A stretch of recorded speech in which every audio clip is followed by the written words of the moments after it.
o milagre que a medicina não pôde explicar. André tinha apenas 23 anos quando os primeiros sintomas apareceram.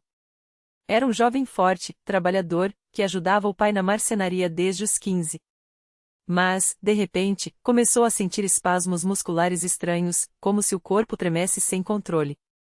Os médicos demoraram a diagnosticar, até que, depois de meses de exames, veio a notícia que abalou a família: doença de Unverricht-Lundorg, uma forma rara de epilepsia progressiva que afeta o cérebro e causa convulsões graves. Não tem cura, disseram. Com o tempo, ele pode perder a capacidade de andar e até de se comunicar. A mãe de André, Dona Maria, era uma mulher de fé simples, mas profunda. Ela já tinha ouvido falar da Congregação Cristã no Brasil, uma igreja onde muitos haviam sido curados por meio da oração. Vamos tentar, meu filho, ela disse, segurando suas mãos trêmulas. Deus pode fazer o que os médicos não podem. No primeiro domingo em que entraram na pequena sala de cultos da CCB, André sentiu algo diferente. Não havia instrumentos musicais, apenas vozes unidas cantando hinos como a Glória a Cristo Jesus Anhã. Que amíguam com uma sinceridade que tocou seu coração. Os irmãos e irmãs, vestidos com modéstia, recebiam a todos com um sorriso humilde. O ancião, um homem de cabelos brancos e voz serena, dirigia a reunião com uma autoridade espiritual que vinha do alto. André mal conseguia ficar de pé por muito tempo, mas quando chegou a hora dos testemunhos, ele viu pessoas simples, como ele, contando como Deus as havia livrado de enfermidades, dívidas e até da morte. Uma irmã, com lágrimas nos olhos, falou de um filho que nasceu com problemas cardíacos e, após orações, os médicos não encontraram mais nada. Deus é fiel, ela exclamou, e a congregação respondeu com um coro de amém. Naquele dia, André sentiu uma paz que não entendia. O ancião o chamou à frente e impôs as mãos sobre sua cabeça, orando com uma fé que parecia mover montanhas. Senhor, este jovem é teu. Tu o criaste, e só tu podes restaurá-lo. Em nome de Jesus, nós te pedimos, libera-o desta enfermidade. A sala inteira orou junto, e André sentiu algo quente percorrer seu corpo, como se uma corrente elétrica divina o envolvesse. Os dias seguintes não foram fáceis. As convulsões continuaram, mas André não desistiu. Toda semana, ele e Dona Maria voltavam à igreja. Ele participava da Santa Ceia, ouvia as palavras do Evangelho e, aos poucos, começou a crer de verdade. Se Deus curou os leprosos, os cegos, os paralíticos, por que não eu? Ele se perguntava. Até que, em um culto de quarta-feira, algo extraordinário aconteceu. Enquanto o ancião lia Mateus 17:20, se tivereis fé como um grão de mostarda, direis a este monte, passa daqui para acolá, e ele passará, André sentiu uma força sobrenatural encher seu peito. De repente, como se uma mão invisível o tocasse, os espasmos pararam. Totalmente. Ele levantou os braços, tremendo não de doença, mas de emoção. Estou curado, gritou, e a congregação irrompeu em louvor. Os médicos, depois de novos exames, não encontraram mais sinais da doença. É inexplicável, disseram. Mas André sabia a verdade: Deus havia operado um milagre em sua vida. Hoje, anos depois, André é batizado nas águas da CCB e serve como diácono, ajudando outros que chegam com dor e desesperança. Ele sempre repete a lição que aprendeu: a fé não é só acreditar que Deus pode. É confiar que Ele fará, no seu tempo, da sua maneira. E quando menos esperamos, Ele age.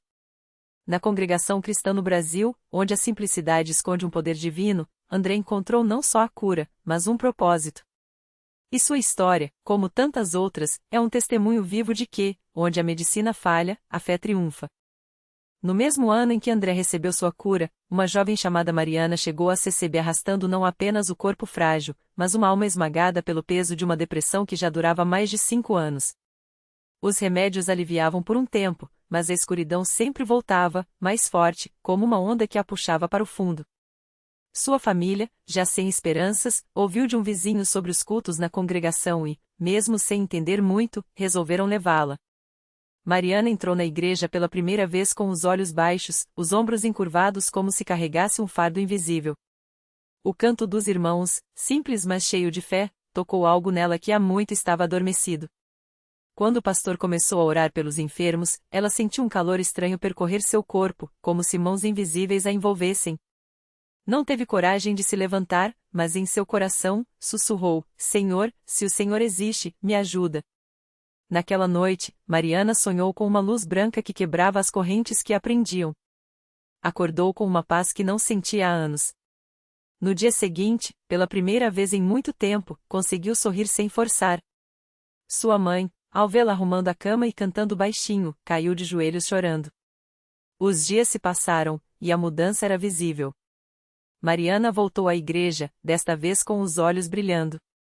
Na terceira visita, durante a oração final, ela se levantou sozinha, sem que ninguém a chamasse, e deu seu testemunho com voz firme: Eu estava morta por dentro, mas aqui encontrei vida. A congregação, que já tinha visto tantos milagres, ainda assim se emocionou, porque cada história de libertação é única, cada alma resgatada é uma vitória do amor de Deus. Hoje, Mariana é professora na Escola Bíblica Dominical da CCB e ajuda jovens que lutam contra a ansiedade e o desespero. Ela sempre diz: não foi a psicologia, não foram os remédios, foi Jesus. Ele não só me tirou do poço, como me deu um motivo para viver. E quando alguém pergunta como ela conseguiu, sua resposta é simples: vim à igreja com dor, mas encontrei um Deus que ouve. E isso mudou tudo. Enquanto isso, do outro lado da cidade, um casal já idoso, donos de uma pequena padaria, enfrentava uma batalha ainda mais silenciosa. Dona Clara, há 10 anos, sofria de um problema nas pernas que a impedia de andar sem muletas. Seu marido, seu João, embora nunca reclamasse, carregava no rosto as marcas do cansaço de ver a mulher que amava limitada. Um dia, depois de ouvirem o testemunho de André na rádio da CCB, decidiriam dar uma chance à fé. No primeiro culto que frequentaram, seu João ajudou Dona Clara a sentar nos bancos da frente. Quando o pastor chamou os que precisavam de cura, ela hesitou. Não adianta, João. Já tentei de tudo. Mas ele, com a mão trêmula, segurou a dela e disse: Vamos tentar de novo, mas agora com Deus. E ali, entre lágrimas, ela se ajoelhou. Não houve trovões, não houve luzes ofuscantes.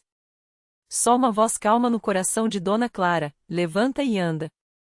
Ela olhou para o marido, que a encorajava com os olhos cheios d'água, e, com um esforço que não era só físico, se levantou. Primeiro um passo, depois outro. As muletas caíram no chão com um barulho que ecoou como um milagre. A congregação explodiu em glórias a Deus, e seu João, de joelhos, só conseguia repetir: Obrigado, Senhor, obrigado. Agora, toda semana, o casal está na CCB, não mais como necessitados, mas como servos. Dona Clara ajuda nas cozinhas dos eventos da igreja, e seu João é um dos que recebem os visitantes com um abraço e um sorriso. Deus não só curou minhas pernas, ela costuma dizer, curou também nosso casamento, nossa esperança. Aqui, a gente aprende que milagre não é só o corpo sarar, é a vida inteira mudar. E assim, na congregação cristã no Brasil, as histórias se multiplicam. Não são contos, não são lendas, são vidas transformadas pelo poder de um Deus que não mudou. Cada testemunho é um convite, cada cura é uma prova de que, onde o homem vê o fim, Deus vê o começo. E para quem duvida, basta entrar, ajoelhar e crer. Porque ali, entre hinos simples e orações sinceras, o impossível se torna real. Na mesma igreja, em um domingo de manhã, um jovem chamado Lucas chegava pela primeira vez, arrastando os pés como se cada passo fosse uma batalha. Ele tinha apenas 22 anos, mas seu rosto marcava o cansaço de quem já tinha visto demais. Há 2 anos, um acidente de moto o deixará com uma lesão grave na coluna. Os médicos disseram que ele nunca mais andaria sem muletas, e mesmo assim, com dor. A depressão veio junto com a limitação, e Lucas se fechou para o mundo. Não tem jeito, doutor, ouvia repetir. Aceite sua nova vida.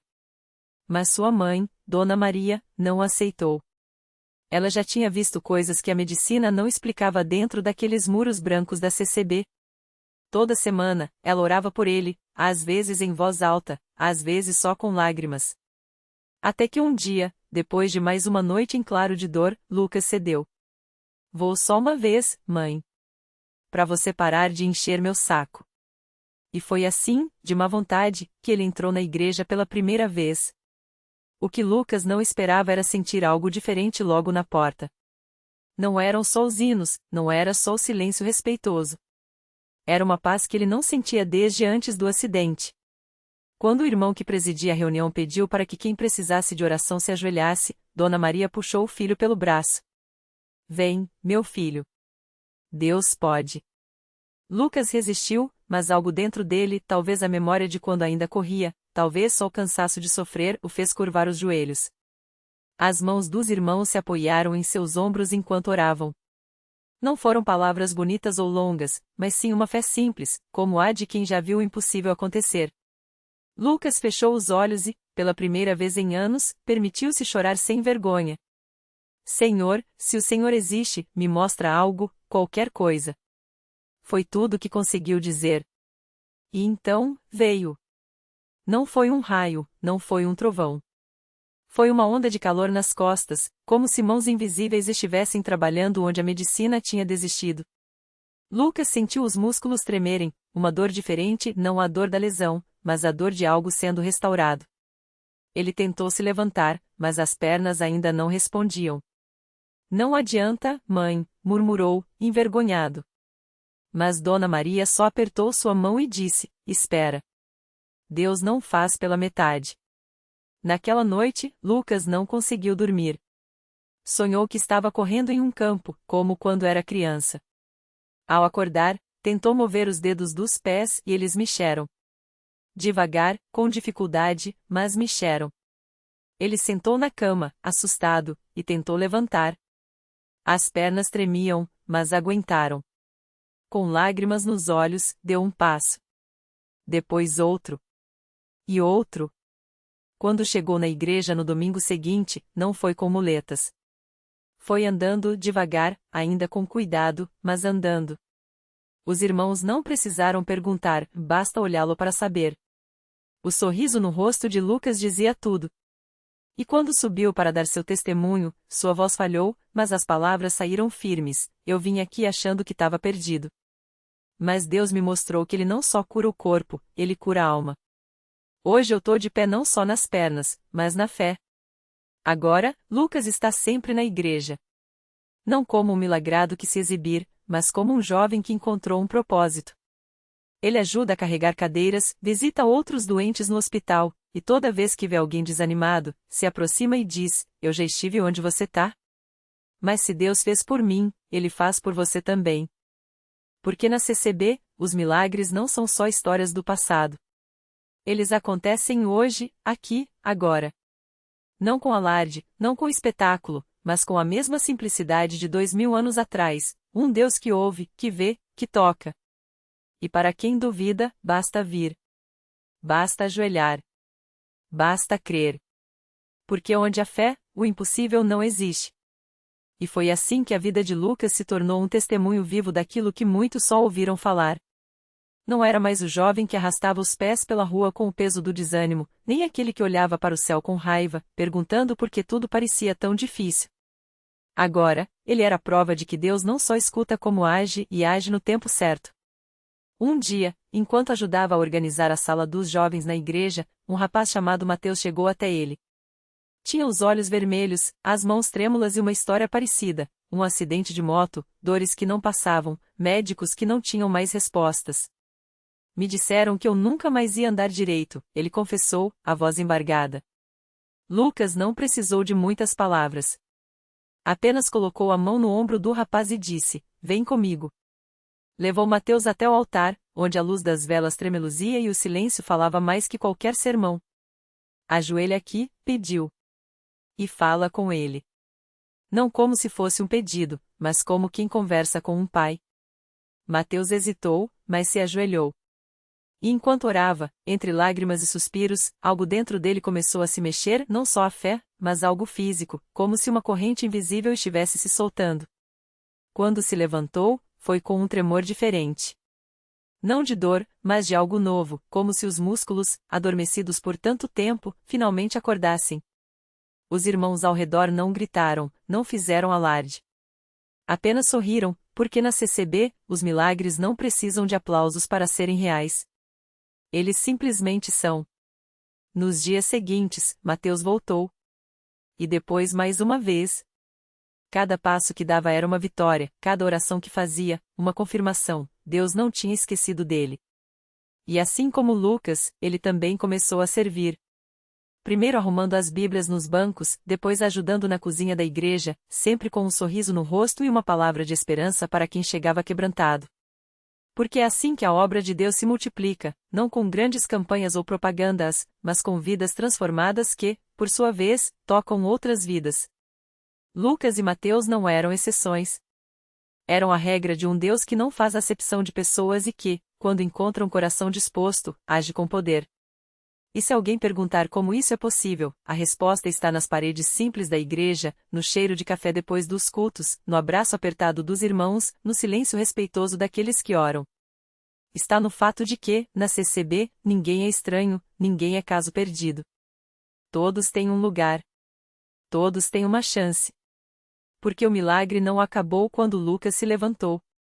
Ele só começou. E continua, a cada alma que se entrega, a cada joelho que se dobra, a cada coração que diz: aqui estou, Senhor. Faz em mim a tua vontade. E Deus, fiel como sempre, responde. Não sempre do jeito que a gente espera, nem no tempo que a gente quer, mas sempre do jeito certo. Sempre no tempo certo.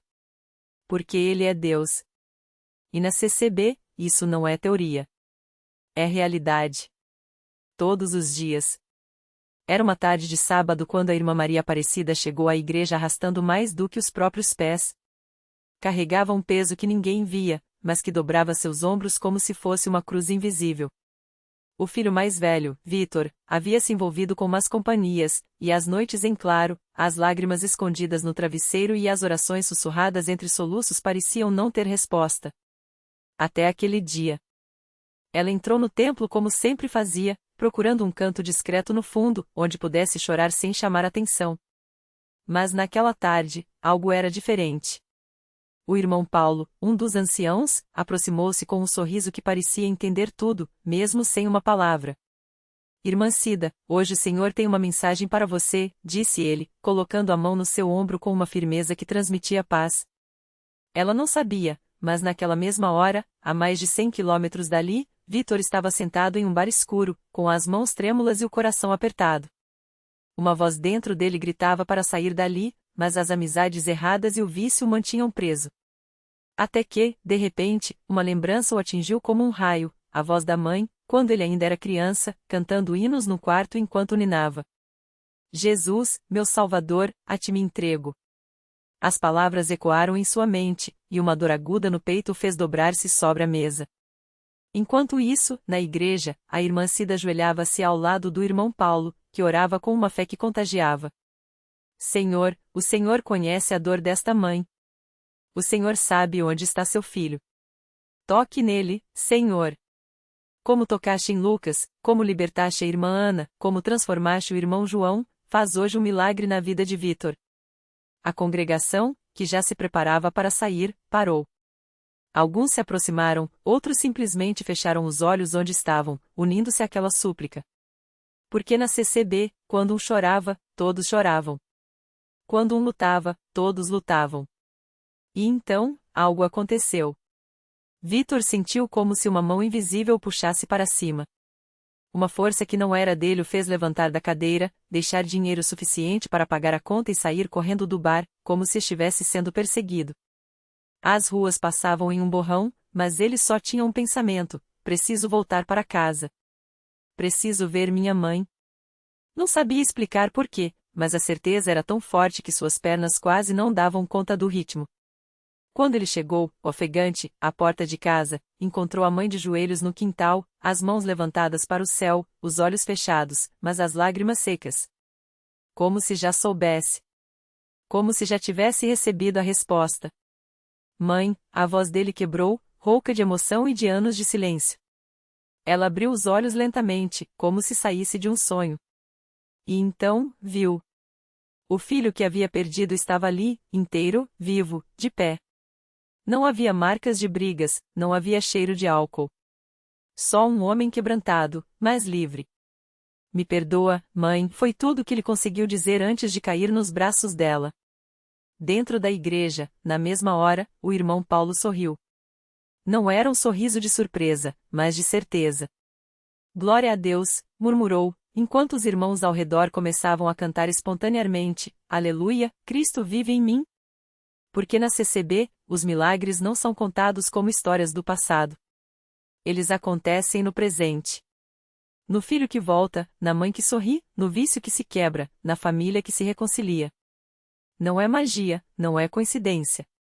É Deus agindo através de pessoas comuns, que acreditam no poder da oração, que não desistem, que sabem que, mesmo quando tudo parece perdido, há uma luz no fim do túnel e essa luz tem nome: Jesus. E a história de Vitor não terminou ali. Assim como Lucas, ele se tornou um testemunho vivo. Hoje, é ele quem estende a mão para outros jovens perdidos, quem conta como Deus o tirou do lixo e o colocou entre reis. Porque na CCB, ninguém se salva sozinho. Todos são chamados a ser ponte, a ser luz, a ser resposta de oração para alguém. E o milagre continua. Sempre continua. O milagre de Vitor não teve um fim, teve um novo começo. Aqueles que o conheceram antes mal reconheciam o jovem de olhar firme que agora pregava nas ruas, abraçava dependentes químicos nos albergues e orava com mães que choravam pelos filhos ausentes. O mesmo rapaz que já fora arrastado pela escuridão agora iluminava caminhos, não com palavras vazias, mas com cicatrizes que falavam mais alto que qualquer sermão. Deus não nos tira das batalhas para nos poupar da dor, ele dizia, mas nos transforma nelas, para que nossa história vire esperança para outros. E foi assim que, numa tarde chuvosa, Vitor encontrou Daniel, um adolescente de 16 anos com os mesmos olhos vazios que ele já teve. O garoto, envolto em drogas e revolta, cuspiu no chão e desafiou: se esse seu Deus é tão poderoso, por que ele não me tira daqui? Vitor não discutiu. Apenas se ajoelhou na calçada encharcada, pegou a mão suja de Daniel e orou: Senhor, se eu fosse o único a acreditar neste menino, que minha fé bastasse. 3 meses depois, Daniel estava no culto, de cabeça baixa, enquanto sua mãe, que há anos não sorria, segurredava suas lágrimas. Não foi um processo fácil. Houve recaídas, noites de angústia, momentos em que pareceu que tudo voltaria ao início. Mas na CCB, milagre não é ausência de luta, é Deus lutando conosco. E ele não desiste. Reflexão final. O maior milagre não é o que Deus faz por nós, mas o que Ele faz em nós e, depois, através de nós. Vitor descobriu que a redenção não era um prêmio pelo seu mérito, mas uma missão. Quem foi resgatado do abismo não pode ficar em silêncio enquanto outros caem. A luz que o salvou não era para guardá-la debaixo da cama, mas para acendê-la onde a escuridão ainda reinava. Lição de vida.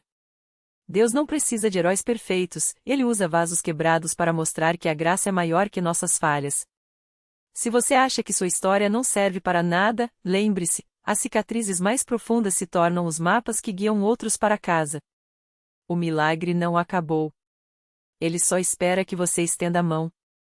Porque, assim como Jonas foi sinal para os ninivitas, alguém também será sinal para esta geração. Lucas 11h30, e esse alguém pode ser você.